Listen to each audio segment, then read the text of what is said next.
Hello friends, a very good evening to all of you. Welcome back to online section. This is me Anjali Balyan और मैं आप सभी का स्वागत करती हूँ आपके अपने YouTube चैनल ऑनलाइन सेक्शन पर। आई होप गाइज आप सभी बहुत अच्छे होंगे। तो जल्दी जल्दी से आप लोग तैयार हो जाइए, आपकी हिंदी की क्लास आ गई है और आज हम बहुत ही महत्वपूर्ण अति लघु प्रश्नों को सोल्व करने वाले हैं हिंदी के। तो आपकी हिंदी की भी सीरीज शुरू हो गई है अति लघु महत्वपूर्ण प्रश्नों की। ऑलराइट गाइज, सो सभी गाइज एक बार शेयर कर दीजिए वीडियो को, अपने सभी फ्रेंड्स को अपने साथ बुला लीजिए और फिर हम लगाने वाले हैं बहुत ही अच्छे अच्छे क्वेश्चंस आज की क्लास में। सो चलिए शुरुआत करते हैं अपनी आज की क्लास की। और हाँ गाइज, आपको ज़्यादातर क्वेश्चंस प्रीवियस ईयर में आए हुए ही देखने को मिलेंगे। सो आपकी बहुत अच्छी प्रैक्टिस आज की क्लास से होगी। क्लास को पूरा देखना, ठीक है। चलिए शुरू करते हैं फिर। पहला क्वेश्चन है, द्रुत पाठ का क्या अर्थ होता है? दोस्तों इसका मतलब होता है कि शीघ्रता से पढ़ाई करना, ठीक है, शीघ्रता से पढ़ना। पाठ का मतलब क्या होता है? पढ़ना। और द्रुत का मतलब क्या होता है? यानी शीघ्रता के साथ, ठीक है। इसका मतलब क्या हुआ? शीघ्रता के साथ। अगला प्रश्न है, विशेषण की परिभाषा तथा भेद लिखिए। विशेषण की परिभाषा और आपको भेद बताने हैं। जब मैंने आपकी इंग्लिश की भी क्लास ली थी तब भी आपको मैंने बहुत अच्छे से समझाया था विशेषण के बारे में, ताकि आपको दोनों जगह कवर हो सके, हिंदी में भी और इंग्लिश में भी। तो विशेषण बताइए, परिभाषा क्या है और कितने भेद होते हैं। चलिए, संज्ञा शब्दों की विशेषता बताने वाले शब्द, जो शब्द संज्ञा शब्दों की विशेषता बताते हैं उन्हें ही हम क्या कहते हैं? विशेषण कहते हैं। और विशेषण कितने प्रकार के होते हैं? तो विशेषण होते हैं 4 प्रकार के। कौन कौन से? गुणवाचक विशेषण, परिमाणवाचक विशेषण, संख्यावाचक विशेषण और संकेतवाचक विशेषण। इसी तरीके से आपके एग्जाम में भी यहाँ से क्वेश्चन बनते हैं, ठीक है। एक बार और देखते हैं क्या होता है विशेषण। कि संज्ञा शब्दों की विशेषता बताने वाले शब्दों को हम क्या कहते हैं? विशेषण कहते हैं। 4 प्रकार के विशेषण होते हैं, गुणवाचक, परिमाणवाचक, संख्यावाचक और संकेतवाचक, ठीक है गाइज। अगला क्वेश्चन बहुत ही महत्वपूर्ण आपका देखने को यहाँ पर मिलेगा कि वचन कितने प्रकार के होते हैं, ठीक है। सबसे पहले तो आप यही जानिए कि वचन किसे कहते हैं। दोस्तों वे शब्द जिनसे हमें किसी भी संख्या का या किसी वस्तु का एक या अनेक होने का बोध होता है, हम उसे क्या कह देते हैं? वचन कह देते हैं, ठीक है। शब्द का वह रूप जिसमें उसका एक या एक से अधिक होने का या अनेक होने का बोध होता है उसे वचन कहा जाता है। और वचन हिंदी में कितने होते हैं? हिंदी में वचन होते हैं 2 प्रकार के, एक वचन और बहुवचन। लेकिन जब आपने फर्स्ट सेमेस्टर में संस्कृत पढ़ा था तो वहाँ पर आपके 3 वचन थे संस्कृत में, ठीक है, एक वचन, द्विवचन और बहुवचन। लेकिन यहाँ आपसे हिंदी की बात की गई है तो आप 2 बताएंगे। कौन कौन से? एक वचन और बहुवचन। एक वचन यानी जिनमें एक संख्या का बोध कराया गया हो और एक से अधिक संख्या हो तो बहुवचन हो जाता है। चलिए अगला प्रश्न देखें। लिंग की परिभाषा दीजिए। क्या होता है लिंग? लिंग शब्द का दोस्तों वह रूप होता है जिसके अंतर्गत पुरुष या स्त्री होने का बोध होता है। इसे ही हम क्या कह देते हैं? स्त्रीलिंग या पुल्लिंग भी कहा जाता है। या फिर आप कह लीजिए कि लिंग 2 प्रकार के होते हैं, एक तो स्त्रीलिंग और दूसरा पुल्लिंग, ठीक है। लिंग क्या होता है? शब्द का वह रूप जिसके अंतर्गत पुरुष या स्त्री होने का बोध होता है उसे हम लिंग कहते हैं। अगला प्रश्न आपके सामने है, सस्वर वाचन किस प्रकार किया जाता है? सस्वर यानी स्वर के साथ करने वाला वाचन। इससे आप क्या समझेंगे? सस्वर वाचन दोस्तों 2 प्रकार से किया जा सकता है। पहला है, एक ही व्यक्ति किसी लिखित भाग का वाचन करे, ठीक है, यानी किसी लिखित भाग का वाचन करे, जैसे कथा का वाचन करना या बालकों द्वारा एक एक करके किसी लिखित गद्यांश का वाचन अथवा गद्यांश का पाठ करना। दूसरे प्रकार का होता है सस्वर वाचन, ठीक है। कैसा होता है दूसरा? सस्वर वाचन। इसमें क्या होता है? इसमें बहुत से बालक या व्यक्ति किसी भी लिखित भाग को एक साथ पढ़े या बोले, उसे हम कहेंगे सस्वर। यानी जिसमें मतलब कई सारे स्वर मिले, यानी कई सारे लोग एक साथ में उसको गाए या उसका पाठ करे या उसको बोले तो उसे हम कहेंगे सस्वर। और जिसमें एक ही व्यक्ति किसी लिखित भाग का वाचन करता है उसको क्या कहेंगे? उसको कहेंगे वाचक, ठीक है। और जब बहुत सारे लोग करते हैं तो सस्वर वाचक। ऑलराइट गाइस, आपको क्लियर हो गया? चलिए अगला क्वेश्चन क्या है, अगले क्वेश्चन को देखिए। वाक्य किसे कहते हैं और वाक्य के कितने अंग होते हैं? अंग पूछा गया है, प्रकार नहीं, तो आपको ध्यान रखना है। ओके, तो वाक्य किसे कहते हैं? शब्दों को मिलाकर बना या वाक्य निर्मित होते हैं, ठीक है। शब्दों से मिलकर वाक्य निर्मित होते हैं। वाक्य द्वारा भाव या विचार प्रकट किए जाते हैं। या फिर हम ये भी कह सकते हैं कि अनेक शब्दों का जब हम समूह बनाते हैं और उससे कोई अर्थ निकलता है, उसे हम क्या कह देते हैं? उसे हम वाक्य कह देते हैं। एक ग्रुप ऑफ वर्ड्स, ठीक है, जो which make a complete sense, जैसे हमने इंग्लिश में जाना था कि शब्दों का वह समूह जिससे कोई अर्थ निकलता है, उसको हम वाक्य कहते हैं। और वाक्य दो प्रकार के होते हैं, यानी दो अंग होते हैं। पहला होता है उद्देश्य और दूसरा होता है विधेय, ठीक है, उद्देश्य और विधेय। अब अगले क्वेश्चन की तरफ चले। अगला प्रश्न है, पद क्रम क्या अर्थ है? पद क्रम का क्या अर्थ है? दोस्तों, शब्दों का उचित क्रम में लगातार वाक्य बनाने को ही हम क्या कहेंगे? पद क्रम कहेंगे। क्योंकि कई सारे वाक्यों से मिलकर के क्या बनते हैं? पद बनते हैं। जब हम वाक्यों को उचित क्रम में लगा देते हैं तो हम उसको फिर क्या बोल देते हैं? पद क्रम, ठीक है। क्लियर हो गया आपको? अगला प्रश्न है, संयुक्त वाक्य किसे कहते हैं? दोस्तों, संयुक्त वाक्य किसे कहते हैं? ये क्वेश्चन आपका बहुत ही इंपॉर्टेंट है, ठीक है। बहुत अच्छा क्वेश्चन आपका ये है, पूछा गया है कि संयुक्त वाक्य किसे कहते हैं। तो दोस्तों, वाक्य में दो या दो से अधिक शब्द स्वतंत्र रूप से समुच्चय बोधक शब्द के द्वारा जहां पर जुड़े रहते हैं, परंतु परस्पर आश्रित नहीं होते, यानी एक दूसरे के ऊपर आश्रित नहीं होते, जुड़े तो रहते हैं किसी भी समुच्चय बोधक शब्द के द्वारा, लेकिन आश्रित नहीं होते, तो उन्हें हम क्या कहेंगे? संयुक्त वाक्य कहेंगे, ठीक है। वह वाक्य जो दो या दो से अधिक स्वतंत्र शब्दों से मिलकर बने होते हैं, उन्हें हम संयुक्त वाक्य कहते हैं। और मिश्रित वाक्य किसे कहते हैं? साथ साथ इसको भी कवर करते चले। मिश्रित वाक्य वह वाक्य होता है जिनमें एक मुख्य उपवाक्य तथा एक होता है उस पर आश्रित उपवाक्य, ठीक है। एक होता है मुख्य और दूसरा होता है आश्रित उपवाक्य, तो उससे मिलकर के बनता है मिश्रित वाक्य। जैसे डॉक्टर ने कहा कि प्रतिदिन योगासन करना चाहिए, ठीक है। अब जो ये डॉक्टर ने कहा कि, ये वाला क्या है? यह हो जाता है इसका मुख्य उपवाक्य और यह हो जाता है इस पर कौन सा? आश्रित उपवाक्य, ठीक है। तो इस तरीके से आपने देख लिया संयुक्त वाक्य किसे कहते हैं और मिश्रित वाक्य किसे कहते हैं। अगला प्रश्न आपके सामने है, बहुत अच्छा आपको देखने को मिलेगा कि स्वर और व्यंजन में क्या अंतर होता है, ठीक है। स्वर और व्यंजन में आपको यहाँ पर अंतर बताना है। तो स्वर दोस्तों वे होते हैं जो बिना किसी अक्षर की सहायता से बोले जा सकते हैं, उन्हें हम स्वर कहेंगे। और व्यंजन जो स्वर की सहायता से बोले जाते हैं, उन्हें हम व्यंजन कहते हैं, ठीक है। स्वर क्या होगा? जो बिना किसी की सहायता के उच्चारित किए जा सके, और व्यंजन जो स्वर की सहायता से बोले जाते हैं, उन्हें व्यंजन कहते हैं, ठीक है। अगला क्वेश्चन क्या है? देखिए दोस्तों, सभी क्वेश्चन यहाँ पर आपके एग्जाम में पूछे गए हैं, तो बहुत महत्वपूर्ण क्वेश्चनों का ये संग्रह है, आपको बहुत ध्यान से समझते हुए चलना है।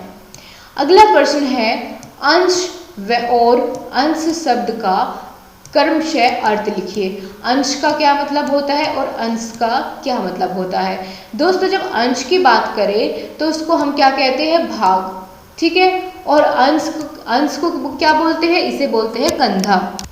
चलिए अब अगले प्रश्न की ओर चलते हैं। अगला क्वेश्चन आपसे पूछा गया है, स्वर किसे कहते हैं, ठीक है। स्वर किसे कहते हैं? तो अभी हमने थोड़ी देर पहले बात की थी स्वर और व्यंजन के बीच में, जब हमने यहाँ पर डिफरेंस जाना था, तो उसी तरीके से यहाँ पर हम बताएंगे कि स्वर किसे कहते हैं। स्वर का अर्थ होता है ऐसा वर्ण जिसका उच्चारण अपने आप हो सके, जिसके उच्चारण के लिए दूसरे वर्ण की सहयोग की आवश्यकता ना पड़े, यानी इंडिपेंडेंटली उसको बोला जा सके, उसके लिए किसी भी अन्य शब्द की या वाक्य की या अर्थ की किसी भी चीज़ की ज़रूरत ना पड़े, उसको स्वर कहते हैं, ठीक है। और व्यंजन क्या होते हैं? जिन्हें स्वर की सहायता से बोला जाए।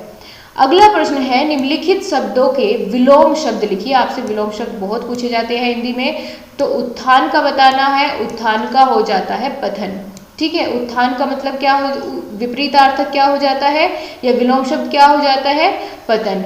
मूक का क्या हो जाता है, वाचाल। मूक का मतलब होता है जो बहुत कम बोलता है, और वाचाल जो बहुत अधिक बोलता है। तो हुआ एक दूसरे का अपोजिट।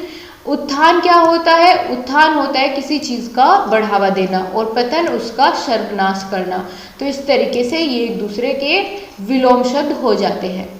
अगला प्रश्न है, आ उपसर्ग से बनने वाले दो शब्द लिखिए। ठीक है, आ उपसर्ग से बनने वाले दो शब्द लिखिए। उपसर्ग की क्लास उपसर्ग और प्रत्यय नीलम मैम ने आपकी बहुत अच्छे से ले रखी है, तो आपको अब बिल्कुल भी आप इनमें गलत नहीं करेंगे कोई भी क्वेश्चन।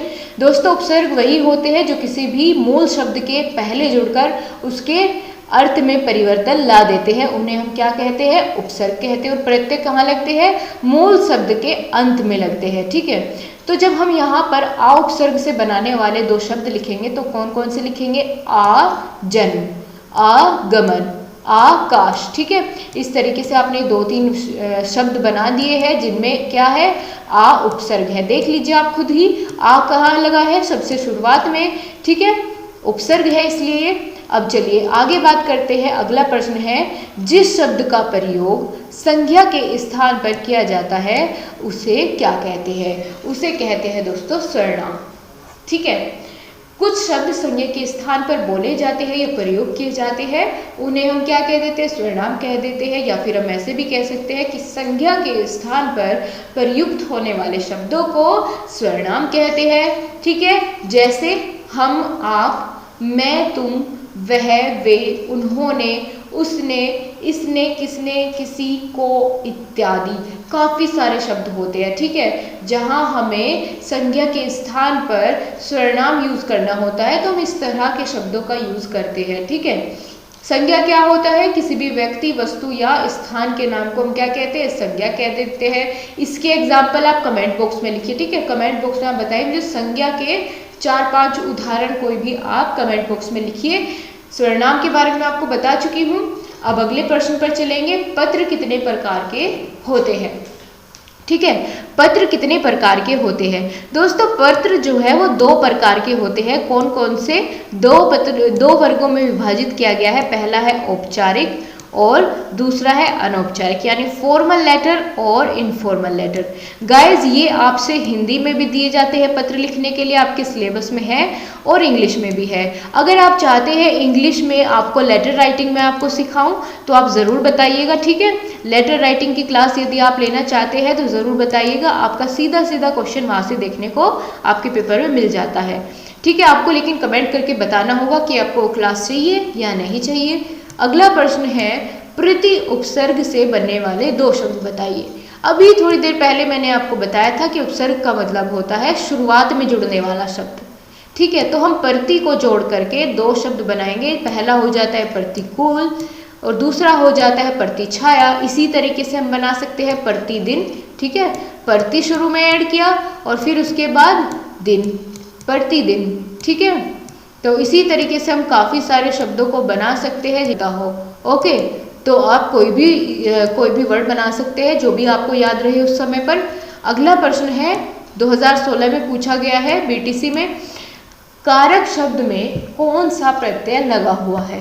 तो दोस्तों, कारक, ठीक है, तो यहाँ लगा हुआ है प्रत्यय अक। तो दोस्तों, कारक में अक प्रत्यय लगा हुआ है।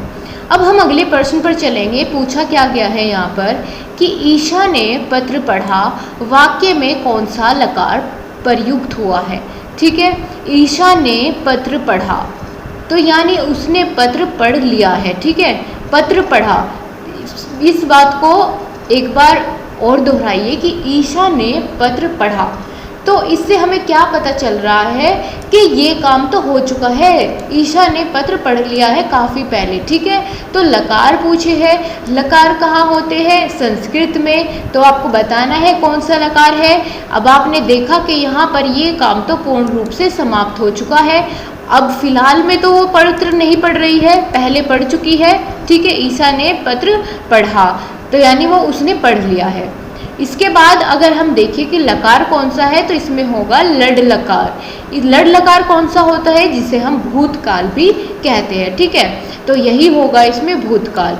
अगले प्रश्न की तरफ बढ़ेंगे। बालक तेज दौड़ता है, वाक्य में क्रिया विशेषण का प्रयोग हुआ है। कौन सी? विशेषण विशेष्य, ठीक है। तेज विशेषण है और दौड़ता विशेष्य है, तो इसमें क्या हो गया? बालक तेज दौड़ता है। इसमें क्रिया विशेषण का प्रयोग हुआ है, विशेषण और विशेष्य का। आगे बात करें, वर्णन शब्द के दो पर्यायवाची शब्द लिखिए। वर्णन शब्द के पर्यायवाची दो लिखने हैं आपको। कौन कौन से होंगे?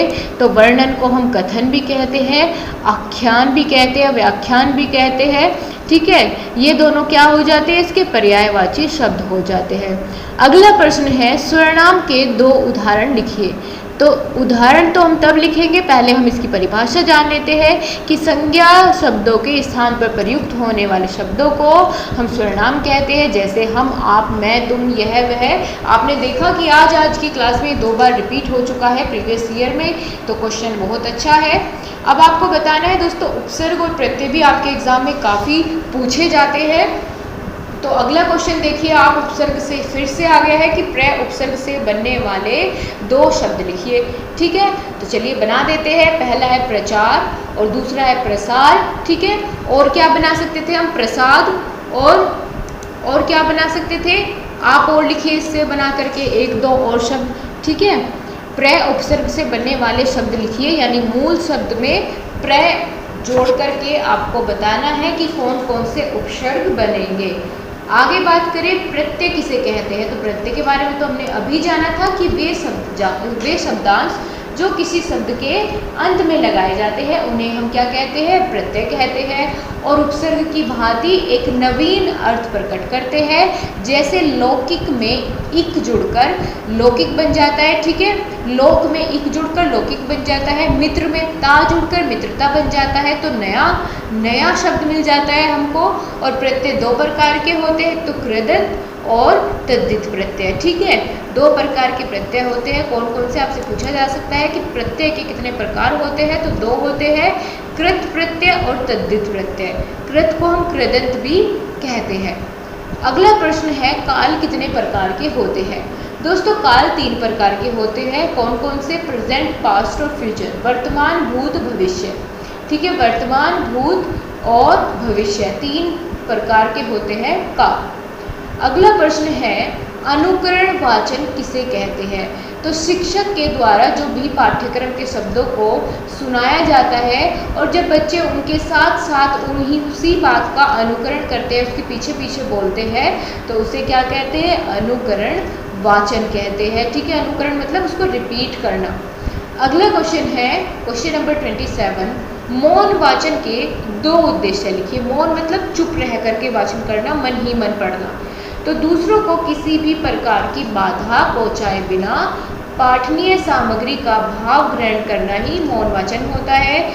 फॉर एग्जाम्पल आपको यहाँ दिया गया है, अवकाश के क्षणों का उपयोग करना, ठीक है। यानी जब भी खाली समय मिले तो मौन वाचन कर लीजिए। तो इस तरीके से यहाँ पर उद्देश्य बताए गए हैं ये दोनों, कि दूसरों को बाधा भी ना पहुँचे और अवकाश के क्षणों का उपयोग भी कर ले। तो ये उद्देश्य होते हैं मौन वाचन के। अगला प्रश्न है, पुरुषवाचक सर्वनाम के प्रकारों के नाम लिखिए। देखिए दोस्तों, लगातार 3 ईयर्स में आपके पूछा गया है, 2016, 17 और 19। पुरुषवाचक सर्वनाम बहुत महत्वपूर्ण है। और आगे फिर से क्वेश्चन बना कि पुरुषवाचक सर्वनाम किसे कहते हैं, उसके भेदों का उल्लेख कीजिए। फिर पूछा पुरुषवाचक सर्वनाम किसे कहते हैं, उदाहरण सहित लिखिए। तो यानी हर बार पूछा पुरुषवाचक सर्वनाम ही है। तो चलिए जान लेते हैं। जो शब्द संज्ञा शब्द के स्थान पर प्रयुक्त हो तथा व्यक्ति विशेष को संबोधित करता हो, उसे ही हम क्या कहेंगे? उसे हम कहेंगे पुरुषवाचक सर्वनाम। वक्ता, श्रोता तथा जिसके बारे में कहा जाता है, इनके लिए प्रयुक्त शब्द जो होते हैं उन्हें ही हम पुरुषवाचक सर्वनाम कहते हैं। जैसे दोस्तों आपको पता है कि पुरुष कितने प्रकार के होते हैं? 3 प्रकार के होते हैं पुरुषवाचक सर्वनाम, उत्तम, मध्यम और अन्य। उत्तम पुरुष, मध्यम पुरुष और अन्य पुरुष। उत्तम पुरुष कौन होता है? बोलने वाला। जैसे कि यहाँ पर मैं आपके साथ बात कर रही हूँ, आपको समझा रही हूँ, तो मैं क्या हूँ? मैं हूँ उत्तम पुरुष, ठीक है। और आप लोग जिसको मैं बोल रही हूँ या जो सुन रहा है वो क्या है? तुम, आप, ठीक है। आप सब क्या हुए? मध्यम पुरुष। और अन्य यानी अगर मैं किसी और की बात आपको बताने लगूं तो जो तीसरा थर्ड पर्सन होगा उसको हम क्या कहेंगे? अन्य पुरुष। जैसे यह वह, कि वह लड़की बहुत अच्छी है, ठीक है। मैं आपसे बात कर रही हूँ, आपको बता रही हूँ कि वह लड़की बहुत अच्छी है, तो उसमें जो वह शब्द का हमने यूज़ किया यह हो जाता है अन्य पुरुष, ठीक है। वह, वे, उसने, उन्होंने, ये सभी अन्य पुरुष के अंतर्गत आते हैं। तो आपने जान लिया पुरुषवाचक सर्वनाम के 3 प्रकार होते हैं, उत्तम, मध्यम और अन्य पुरुष। आगे आपका क्वेश्चन आता है बहुत अच्छा, 2018 डीएलएड में पूछा गया प्रश्न है कि अधि उपसर्ग लगाकर 4 शब्द बनाइए, ठीक है। मैंने आपको कहा था कि उपसर्ग और प्रत्यय बहुत पूछे जाते हैं, तो आपको बहुत ध्यान से इस कॉन्सेप्ट को क्लियर करना है, ठीक है। आपकी उपसर्ग और प्रत्यय की बेसिक क्लासेस, कॉन्सेप्ट की क्लासेस हो चुकी है, तो अब आपको इसमें बिल्कुल भी आप कह सकते हैं गलती करने की गुंजाइश नहीं रहना चाहिए। तो चलिए बता देते हैं, अधि उपसर्ग को लगा करके किसी भी 4 शब्द को बनाते हैं। तो अधि जमा पति क्या बन जाता है? अधिपति। नया शब्द मिल गया, अधि प्लस नियम बन गया अधिनियम। अधि प्लस इन क्या बन गया? अधीन। और अधि जमा स्थाता क्या बन गया? अधिष्ठाता, ठीक है। तो इस तरीके से हमने 4 शब्दों को बना लिया है अधि उपसर्ग का प्रयोग करके, और हमारा यही क्वेश्चन पूरा हो जाता है। क्वेश्चन नंबर 30 है, किस क्रिया विशेषण की परिभाषा लिखते हुए 2 उदाहरण भी लिखिए, ठीक है। 2018 डीएलएड में पूछा गया प्रश्न है। तो क्रिया विशेषण किसे कहेंगे? क्रिया की विशेषता बताने वाले शब्द क्रिया विशेषण होते हैं। सो सिंपल, जैसे खरगोश तेज दौड़ता है, तो दौड़ना क्या होता है? दौड़ना होती है क्रिया यानी वर्ब, ठीक है। क्रिया होती है वर्ब। जो भी काम हो रहा है किसी सेंटेंस में उसको हम क्या कहेंगे? क्रिया कहेंगे। और जो उस काम की विशेषता बताई, जैसे यहाँ बताई तेज ने तेज दौड़ना, ठीक है। दौड़ने की विशेषता किसने बताई? तेज शब्द ने। तो यह क्या हो जाएगा? क्रिया विशेषण यानी क्रिया की विशेषता बताने वाला शब्द। जैसे यहाँ पर आपके सामने पिताजी घूमने जा रहे हैं, ठीक है। यहाँ पर भी आपका क्रिया विशेषण शब्द का यूज़ किया गया है। अगला प्रश्न क्या है? विदुषी एवं तपस्विनी शब्द का पुल्लिंग लिखिए। विदुषी का पुल्लिंग क्या हो जाएगा? विदूषक। और तपस्विनी का तपस्वी, ठीक है। बहुत आसान था। तो दोनों आपने पुल्लिंग ज्ञात कर लिए हैं, विदुषी और तपस्विनी का। अगला प्रश्न आपका आ जाता है कि निम्नलिखित शब्दों के शुद्ध रूप लिखिए। इनके शुद्ध रूप आपको लिखने हैं, यानी यहाँ पर आपको स्पेलिंग मिस्टेक दी गई है तो वो आपको सही करके लिखनी है। पहली है प्रिया। क्या प्रिया ऐसे बनता है? बिल्कुल नहीं। तो फिर कैसे बनेगा? यहाँ आप देख लीजिए, इस तरीके से हम लिखते हैं प्रिया। तो आपको पता चल गया कि किस तरीके से हमको प्रिय लिखना है। बुद्धिमान यहाँ पर गलत किया गया है, तो बुद्धिमान को हम इस तरीके से लिखते हैं। श्रीमती भी गलत किया गया है, यहाँ पर बड़ी की मात्रा आनी चाहिए थी, तो हम इसको सही करके लिखेंगे। उत्सव में आधा तय आना था, इन्होंने पूरा तय लिखा है, तो हमको गलती इनकी पता चल गई तो हमने सही कर दिया, ठीक है। तो ये एरर डिटेक्शन वाले आपके क्वेश्चन थे। अगला प्रश्न आपका आता है कि भाववाचक संज्ञा किसे कहते हैं, और उदाहरण सहित आपको लिखना है। जिन संज्ञा शब्दों से किसी प्राणी अथवा पदार्थ के गुण, दोष, अवस्था या दशा का बोध होता है उन्हें हम क्या कहते हैं? उन्हें कह देते हैं हम भाववाचक संज्ञा। यानी जिसमें किसी भाव का प्रदर्शित हो रहा हो, भाव का प्रदर्शन हो रहा हो, जैसे बचपन, बुढ़ापा, क्रोध, हंसी, खुशी, ईमानदारी, मोटापा, ये सभी क्या है? ये हम क्या इन शब्द का यूज़ करके, इन शब्दों का यूज़ करके हम किसी का गुण बताते हैं, किसी का दोष बताते हैं, उसकी अवस्था बताते हैं, ठीक है। अपने भावों को प्रकट करते हैं हंसकर, खुश होकर। तो ये सभी क्या होते हैं? भाववाचक संज्ञा होती है, ठीक है गाइस। तो आपको आज की क्लास कैसी लगी कमेंट बॉक्स में ज़रूर बताइएगा, और अगर आपने अभी तक क्लास को लाइक नहीं किया है तो जल्दी जल्दी से लाइक कर दीजिए, और अपने सभी फ्रेंड्स को शेयर करना आपको बिल्कुल नहीं भूलना है। आज की क्लास आपकी यहीं तक है, आपसे फिर से मुलाकात होगी एक नई क्लास में। तब तक के लिए बाय बाय, टेक केयर।